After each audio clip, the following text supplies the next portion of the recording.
The first chapter of the Anthony Richardson-CJ Stroud rivalry begins this Sunday as the Texans host the Colts in a battle of top rookie quarterbacks.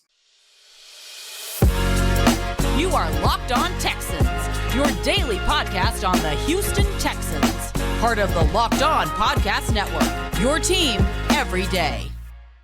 And making us your first listen of the day on this crossover Thursday, featuring your daily podcast covering your Indianapolis Colts and the Houston Texans, part of the Locked On Podcast Network, your team every day.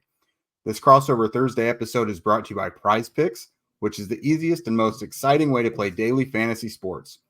Go to prizepicks.com/LockedOnNFL and you can use code in all lowercase LockedOnNFL for a first deposit match up to $100. All right, everybody, welcome to the show today. I am Jake Arthur. You know me from horseshoehuddle.com. I'm the deputy editor over there, bringing you the latest scoop every day. Today, we're going to go over kind of the main talking points and break down this matchup between the Colts and Texans. On paper, from the outside, nationally, maybe not an exciting one, but in the division, I'm pretty ready for it. We'll go over, Anthony Richardson and CJ Stroud.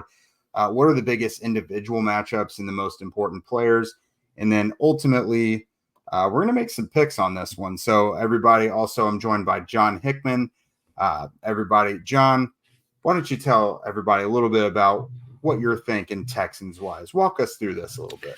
Yeah, right now I think for the Houston Texans, and by the way, thank you for having me. Shout out to all of the Colts listeners that check out the Locked On Colts every day. Shout out to our Locked On Texans listeners that listen to us every day. If you're new to the podcast for both sides, thank you. Make sure you subscribe to both Locked On Texans and Locked On Colts. My thought process right now is Houston had a very good opportunity to get a glimpse of what Anthony Richardson can be taking on Lamar Jackson. Right, and that's a dual threat quarterback. Just got his money in the offseason, so he's inspired.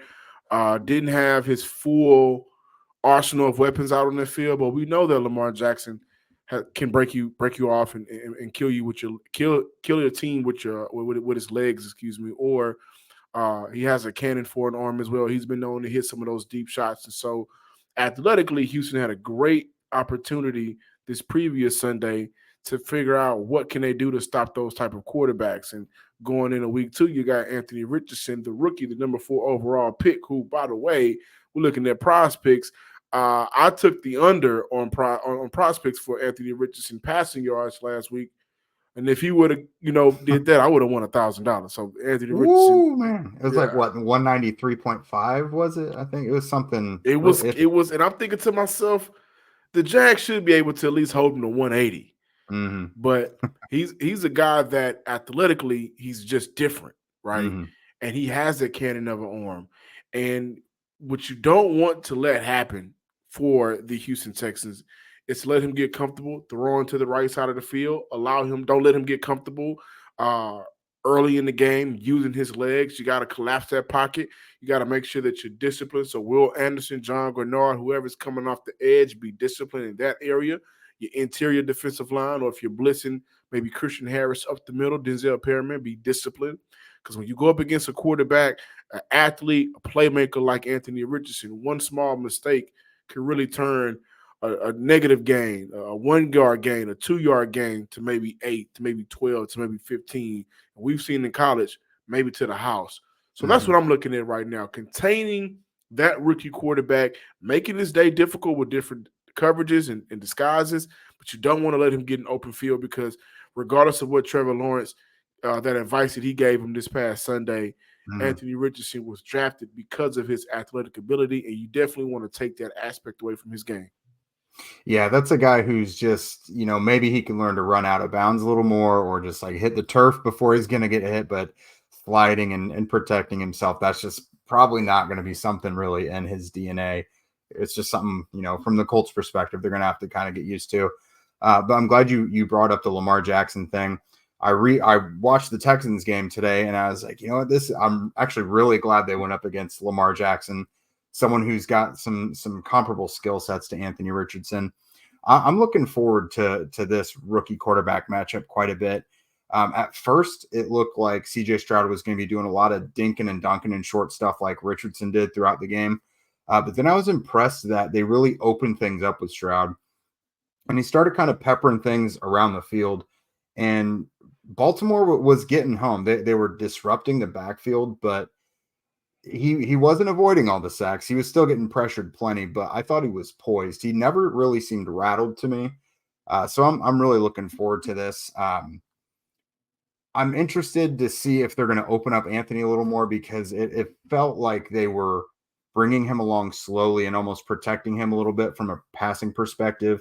Whereas I thought Stroud probably had a little longer leash as to what coaching staff was going to be letting him do in the passing game. So I'm really looking forward to this one, man. Like, is that theme accurate in what they were allowing CJ Stroud to do from a coaching perspective? Well, I think what really hindered CJ Stroud and what really allowed the offensive coordinator Bobby Slowick to kind of put CJ in more passing downs was Houston couldn't block a body on the ground. There were times where your running back for Houston, they didn't hit the hole as you wanted them to hit the hole, and maybe the wrong read. But it was very difficult for the running backs to get ahead of his team. It was difficult for CJ Stroud to get ahead of his team. As you guys know, I think the biggest storylines for Houston right now is centered around injuries, right? And so, like, Jalen Petre's now on IR. Today, Noah Brown went on IR. Titus Howard is already on IR. Juice Scruggs, the rookie center who was playing very good for Houston, he's on IR. So the protection for Houston and CJ Stroud isn't there. And you know what that led to? It led to the Baltimore Ravens, who has a good defensive front, by the way, Patrick Queen and Roquan Smith. I love that tandem. That led to them being able to get into the face of CJ Stroud more often, get into the backfield more often than not, and getting some of those tackles for loss. And for Houston, you got 3rd and 13, 3rd and 21, 3rd and 16, 3rd and 16, 3rd and 18. Those were the third downs Houston had to go up against on the non-scoring drives. They only scored 3 times on 3 field goals. But Houston had a very, very difficult day establishing themselves offensively. And I think a lot of that was due to the inability to run the ball.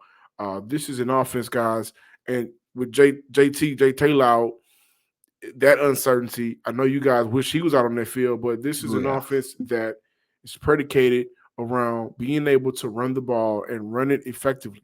Houston wasn't able to do that. They were still, looking to be competitive. And so that allowed Bobby Slowick to say, hey, you know what? The best way to probably win this game right now is putting the ball in CJ Stroud's hand.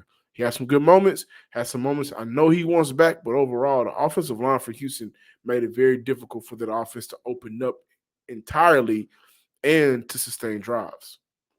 Yeah, the Colts had really comparable issues in the run game as well. They aren't really dealing with injuries on the offensive line, but the run scheme is just a lot different than under the previous coaching regime. So you've got running backs and the offensive linemen trying to figure each other out essentially right now. When you take away Anthony Richardson's 10 carries for 40 yards, because of course he was the leading rusher, the other running backs put together 16 carries for 25 yards, just like 1.5 yards per carry, like real rough. So I'm looking for a little, anything is about an improvement there, and they might get Zach Moss back, which helps. That would help. How was Anthony Richardson on the RPOs? That's arguably the area he struggled with the most, I guess, making the proper decisions on those. My co-host Zach Hicks actually kind of went into that a little more in depth yesterday. Good segue for everydayers. But no, he went in depth pretty good on that yesterday. The design predetermined stuff he did pretty well at. He's really efficient. But as far as RPOs goes, kind of something he's gonna be adjusting to there. But yeah, that is a big part of the offensive efficiency. Because he was also stuck passing real short as well. His 5.3 yard average depth of target was 27th in among all quarterbacks last week. So that is something I'm looking forward to. Here shortly, John and I are going to kind of talk about some of the biggest matchups, the X factors that might be the biggest difference in this game, and kind of the biggest areas that are going to determine a win or loss. But first, let's talk to you about our friends over at Jace Medical. Everyone should be empowered to care for themselves and their loved ones during the unexpected. That's why Jace Medical offers the Jace Case. The Jace Case provides 5 life-saving antibiotics for emergency use and gives you a peace of mind so that you are not just hoping that you have access to medication in an emergency. Jace Medical makes sure you have the medication in hand. Jace Medical is simple. They handle everything from the online evaluation to licensed pharmacy medication, delivery, and ongoing consultation and care. Don't get caught underprepared. Save more than $360 by getting these life-saving antibiotics with Jace Medical, plus an additional $20 off by using code LOCKEDON at checkout on jacemedical.com. That's JASE medical.com, promo code LOCKEDON. And thanks again, everydayers. You know us. We've kind of wrapped up a nice week here. Tomorrow on Locked On Colts, we'll give you our final thoughts heading into the game. What about you guys, John? Same predictions. And in what ways, more ways, since the news of Noah Brown going out on IR and all of the changes with Houston, the injuries right now, man, it's taking a promising offseason, and it's really kind of just slowly taking the life out of it. Now, I do think Houston can still compete. I still like the areas of I like the depth on the defense. I think the defense will be fine, even though Jalen Petrie is out, and we're waiting to see if Jimmy Ward's going to play. But offensively, it's just tough right now. So we'll go into how can Houston, win with the updates and give our final predictions. Yeah, that's tough. You hate to see a matchup like that just so hamstrung, no pun intended, by injuries, because I always feel like the Colts have it rough, but the Texans are in a really tough spot right now. It's tough. Yeah, so let's look at it, though. So if there's a big matchup, and you might even be dealing with new players thrown in there on this one, what's a big matchup that you're looking at, hat on hat, Texans versus Colts, that has really got you intrigued? One of the underrated parts of the Colts roster, I think, is their wide receiver group. I like it. I like Pittman. I like Alex. I loved Alex Pierce coming out, and I thought when he ended up last year was 700 yards, something like that. Yeah, something like that. 600-700. Yeah, he's primarily. There was some opportunities he probably wants back from last year. Had some couple of drop passes, but I like y'all number 1 and 2. And so I think for Houston, mainly for Derek Stingley, he had a very good game against the Baltimore Ravens. However, the Ravens were never able to establish themselves vertically passing the ball. And you look at, we went up against an Odell Beckham. That was his first time playing football in a very long time. And then you got Michael Pittman. It's coming off nearly a 100-yard game. I think we had like 90-some yards. Mm-hmm. Got a very good number 2. So the matchup I'm looking at is Derek Stingley versus y'all number 1 receiver, and Steven Nelson on the opposite side, who had an interception on Sunday, versus maybe Alec Pierce. So I'm looking at that simply because I love Houston's front 4 between Will Anderson, John Gennard, who had a very good game. If you eliminate those receivers, and from what I've seen, Anthony Richardson at times does like to take a deep shot down the field. But if you take those receivers out the game, Indy doesn't have JT back there to run the ball. That's going to allow your front 4 to create that pressure. And then you're looking at some of those sacks. Well, he didn't have nowhere to go with the ball. And those cover sacks, which will help play into, making the offense day for the Colts difficult. 3rd and 8, 3rd and 9, 3rd and long, then you'll be able to get off the field. So that's the matchup I'm looking forward to. What about you, Jake? I'm really glad you brought that up, because I'm going to transition into some of the guys, or some of the Colts interior pass catchers. So Josh Downs, their rookie slot receiver, 3 catches for 30 yards last week. A modest day, but actually looked pretty good doing it. There was actually one play in particular that he and Richardson connected on. It was an option route by Downs, and he sold the outside run, or the outside route, to the defender really well and cut inside. And they just, Richardson roped it in there, and Downs did the rest for like a 20-yard gain to get them into the red zone. So I really liked that. Those 2 have a connection. Another guy that Richardson seems to have a strong connection with is Kylan Granson, 4 catches for 39 yards last week. Those guys, when you peel back Pittman, and Pierce wasn't even all that involved last week, it's partly due to the coverages that Jacksonville was putting out there. But Granson and Downs are going to get a lot of attention from Richardson this week. And I was looking at, who's he going to be up against for Houston, and Tavir Thomas looked like he had a pretty good game last week. Because I was watching the game, I saw Zay Flowers doing some nice things, and it didn't appear to be against Thomas. Thomas actually graded out really well according to Pro Football Focus. So I'm intrigued by that. When Thomas is matched up against Downs and Granson in the slot, how's that going to look? Because those are kind of the hidden yardage things that the Colts are going to be able to pick up. I think this offense likes to attack things over the middle. So that's one I think could be pivotal. The Colts really struggled on 3rd and 4th downs in the red zone last week. Like, was 2 of 12, 2 of 10, or something like that? Yeah, so it was. I had it here, but yeah, third down and 3 of 17 combined on 3rd and 4th downs, and they were 1 and 3 in the red zone. So on those money the NFL downs, kind of transitioned to just saying, "I'm sorry to cut you off. No, we're going for it on 4th downs." I kind of like it. We did it last week, 1 of 4. But, I think for rookie quarterbacks, kind of keep it a little simple early on for it. However, I like it. Yeah, I do too. That's why I combine 3rd and 4th down now, because if you're at your own 40 or beyond, you're probably going for it anymore. Yeah. So, yeah, the Colts just didn't really convert on those money downs, and I think Downs and Granson will be a big part of it. So, now if you're looking at this Texans roster, again, you talked about it's really banged up.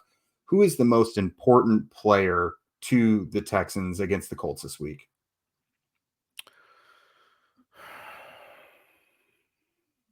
Man, Put me on the spot. I'm still gonna go Larry Tunsil. Okay. You gotta protect your quarterback. You gotta protect your franchise, right? Mm-hmm. And one thing that CJ Stroud has shown to be able to do is break out of the pocket and use his legs to either extend the play or pick up some extra yards. And he does a very good job of keeping his eyes downfield. But the offensive line right now is already banged up. And Larry Tunsil didn't play. I mean, he didn't practice on Wednesday. Mm-hmm. So you're looking at a situation where your best player has to be the best player on the field that day. And for Houston, your best player is absolutely Larry Tunsil. So him being good allows the rest of the offensive line to not be as bad. And I think he's going to be the number one guy. With Noah Brown going out, I am looking at the receiver position. Tank Dell should be getting some more snaps. But Robert Woods is a guy that sneaky good, can sneak in and out and pick up some of those yards, those 3rd downs. So I look at Robert Woods as a player that I want to see have a good game as well. I think he's going to be important for Houston. Yeah, I came away from watching that Texans game saying it looks like Woods is Stroud's safety net. Like, he's still effective at this age, and despite the injuries he's had. But from a Colts perspective, I think Richardson is like the obvious answer. He's the biggest X factor and is the run game right now. But outside of him, I'm going to say DeForest Buckner. Buckner had a killer game, all-pro game last week. And, I mean, he is a multiple-time all-pro, so that makes sense. But against a banged-up Texans offensive line like this, against a rookie quarterback, a guy in Stroud who keeps those eyes downfield, which can leave himself open to pressure from the outside, I think Buckner is going to be huge if he's able to consistently provide push up the middle and just keep Stroud moving out of the pocket. I think that'll be huge. Yep. Rookie defensive coach versus rookie offensive coach, head coach, first time. That's a little storyline that you got to look at, right? And I think D'Amico has done a very good job of installing his defense. They were playing lights out last year. Like, for everybody here in Houston that criticized Lovie Smith, you saw it day and night, the difference of that defense on Sunday. And Shane Steichen, I think I liked what I saw from Anthony Richardson, man. I did. And I think that you got a guy that helped turn Jalen Hurts around or give Jalen Hurts life in the NFL. Those two, and they're in the same division. Mm-hmm. So this is game one for not only CJ Stroud and Anthony Richardson, but of course D'Amico Ryans and Shane Steichen, who I think will be here for a very long time. So I'm looking at that matchup as well. The battle of the new head coaches, former coordinators on their respective sides of the ball, how they're going to beat out the other coach. Yeah, this is a matchup of the two favorite head coaching options for the Colts coming into it, because it was pretty much DeMeco Ryans was 1A, Shane Steichen 1B, or they could be interchangeable. So it should be a pretty exciting matchup. So here in a moment, John and I are going to give our final predictions on what we think this game is going to turn into. But first, we've got to talk about some fantasy. Testing my skills on Prize Picks this football season is the most exciting way to play daily fantasy sports. If you have the skills, you can turn $10 into $250 with just a few taps. Prize Picks is really simple to play. I can make my picks and submit my entry in less than 60 seconds.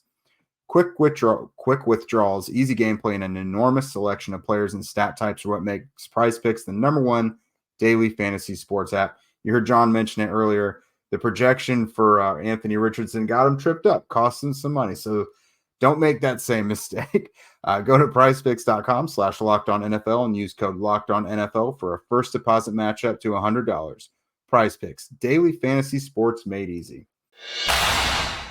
All right, John. So I'm going to put you in the hot seat now. Let's go. I'm hot. So burning up. First, tell us what must go right for the Texans to win, and what is ultimately your prediction for the game. Man, two things. Contain Anthony Richardson. You contain him, you contain the offense. Yeah. And again, from the edges, play discipline, right? Don't try to rush upfield or force the sack, because he'll step up and take off, and then there's nobody within 5 to 6 yards to pick him up. Once that big guy get ahead of steam, that's a business decision that's going to get made. Yeah.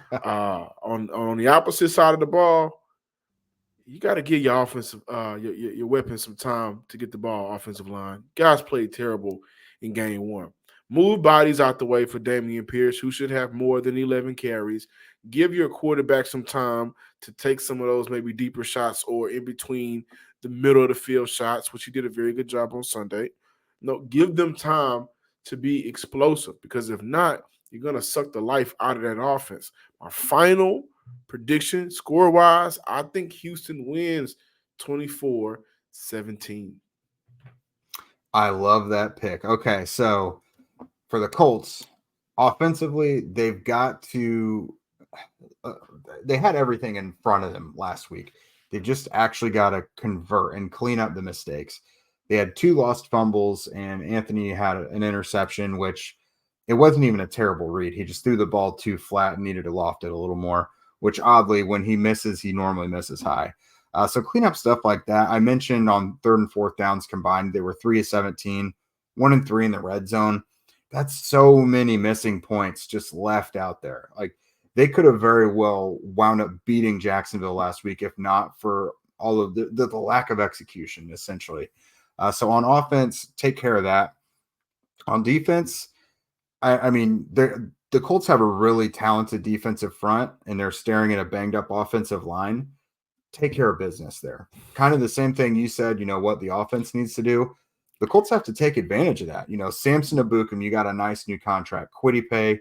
It's prove it time to say that you are the alpha pass rusher on that team. DeForest Buckner, you're an all-pro, and Grover Stewart, you were one of the highest paid nose tackles in the league when you got your new contract. So those guys have got to smell blood in the water and take advantage of it. And I actually had the Colts on the flip side of your score prediction. I had the Colts winning 24-17. I'm not mad at it. I think also for Houston, create turnovers. Mm-hmm. Got to create turnovers and better 3rd down situations. I also want to see Tank Dell get active. He is talented this dude. Team's X factor. There's nobody that can move like him. There's nobody that can, dominate at the receiver position once he's in space. There's nobody that can do some of the things on this team like Tank Dell. So I want to see him get active and get nasty out there. I want to see a couple of highlights, but I do want to see him on the field more than 30 snaps that he received in the Ravens game. Yeah, for the Colts, I'll throw one last thing in there. The young secondary, I mean, they had a tough task against Trevor Lawrence last week, who, for my money, is probably one of the upper tier quarterbacks. If he's not in tier 1, he's in tier 2. Like, the guy is good. He threw some absolute gems last week. So this really young Colts secondary gets a rookie quarterback this week, so they're not going to be so overmatched. So I think it'll be a good test for them to see where they're really at.